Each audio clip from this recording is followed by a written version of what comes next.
Hello everyone, welcome to my kitchen. તો મિત્રો, આજે હું તમારી સાથે શેર કરવાની છું શક્કરિયાના ખીરની રેસીપી। તો આ ખીર ખાવાની ખૂબ જ મજા આવે તેવી છે અને એકદમ મીઠી એવી છે અને ટેસ્ટી એવી છે।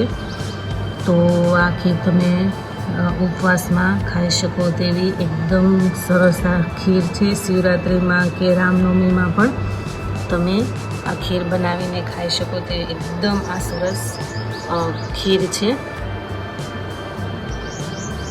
તો મિત્રો, આ રેસીપી એન્ડ સુધી જરૂરથી જોજો, સ્કીપ બિલકુલ પણ નહીં કરતા।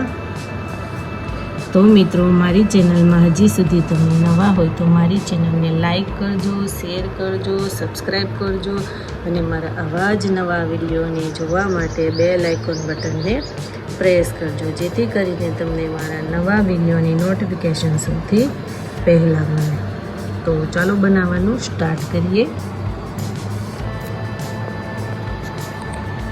તો તમે જોઈ શકો છો કે મેં અહીંયા 3 નંગ જેટલા શક્કરિયા લીધા છે।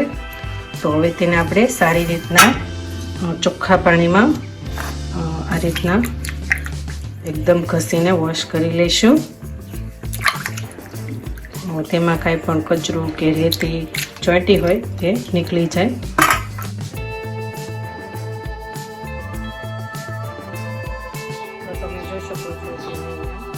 તો તમે જોઈ શકો છો કે મેં અહીંયા શક્કરિયાનો ખરાબ ભાગ છે તે કાઢી લીધો છે અને 2 ભાગ કરી લીધા છે। તો હવે તેને આપણે કુકરમાં બાફવા માટે મૂકી દઈશું। તેના માટે કુકર લેશું અને તેમાં જે આપણે શક્કરિયા લીધેલા છે તે એડ કરી દઈશું અને 1 ગ્લાસ જેટલું પાણી એડ કરી દઈશું। હવે કુકરનું જે ઢાંકણ છે તે આપણે બંધ કરી દઈશું। ગેસ ઓન કરીશું, પ્રેશર કુકર મૂકીશું અને 3 થી 4 જેટલી આપણે વિસલ થવા દઈશું અને મીડિયમ ગેસની ફ્લેમ ઉપર જ આપણે બફાવા દઈશું। તો આપણી 3 થી 4 જેવી વિસલ થઈ ગઈ છે। તો ગેસ ઓફ કરી દઈશું અને આપણે ચેક કરી લઈશું કે આપણા શક્કરિયા બફાઈ ગયા છે કે। તો તમે જોઈ શકો છો કે આપણા શક્કરિયા જે છે તે બફાઈ ગયા છે। તો તેની છાલ જે છે તે આપણે ઉતારી લઈશું। તો આ રીતના આપણે શક્કરિયાની બધી જ શક્કરિયાની જે છાલ છે તે આપણે ઉતારી લઈશું। તો આપણે શક્કરિયાની જે છાલ છે તે આપણે ઉતારી લીધી છે। તો હવે તેને આપણે ખમણીના મદદથી ખમણી લઈશું। તો તમે જોઈ શકો છો કે આપણે શક્કરિયાને એકદમ સરસ એવા ખમણી લીધા છે। તો હવે તેના માટે આપણે દૂધ ગરમ કરી લઈશું। ગેસ ઓન કરીશું, મીડિયમ ગેસની ફ્લેમ રાખીશું અને બાઉલ મૂકીશું અને તેમાં આપણે દૂધ એડ કરીશું।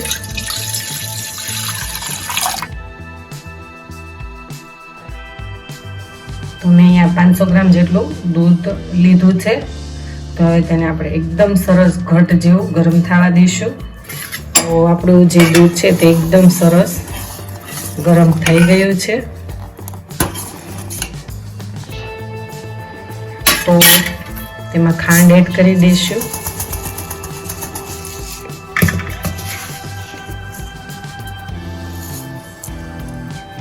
જેટલું તમને ગળ્યું ભાવતું હોય એટલું એડ કરવાનું છે।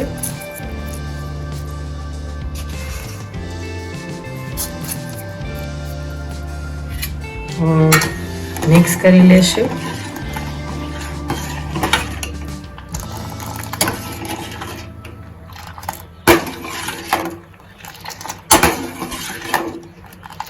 તેમાં આપણે જે શક્કરિયાને ખમણી લીધેલું છે તે એડ કરી દઈશું।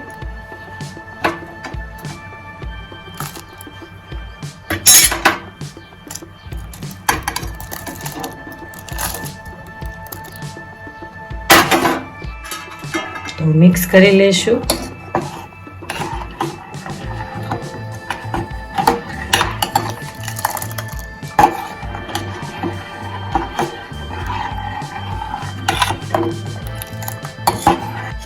તો અહીંયા મેં 1 ટેબલ સ્પૂન જેટલું જાયફળ ખમણી લીધું છે તે એડ કરી દઈશું, મિક્સ કરી લેશું.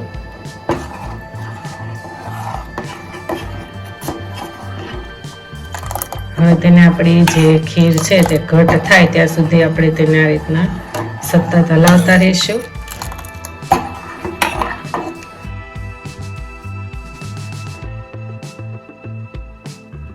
જોઈ શકો છો કે આપણી જે ખીર છે તે એકદમ સરસ ઘટ એવી બની ગઈ છે અને રેડી પણ થઈ ગઈ છે. તો હવે તેને આપણે ઠંડી થવા માટે ફ્રીજમાં મૂકી દઈશું અને ગેસ ઓફ કરી દઈશું. તો તમે જોઈ શકો છો કે આપણી જે ખીર છે તે એકદમ સરસ ઠંડી એવી થઈ ગઈ છે. તો હવે તેને આપણે એક બાઉલમાં ટ્રાન્સફર કરી લઈશું.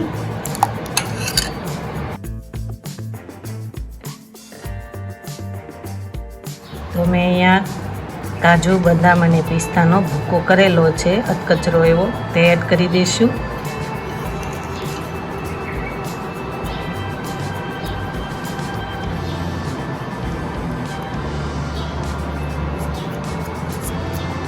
તો મિત્રો તમે જોઈ શકો છો કે આપણી શક્કરિયાની ખીર જે છે તે બનીને એકદમ સરસ એવી રેડી થઈ ગઈ છે.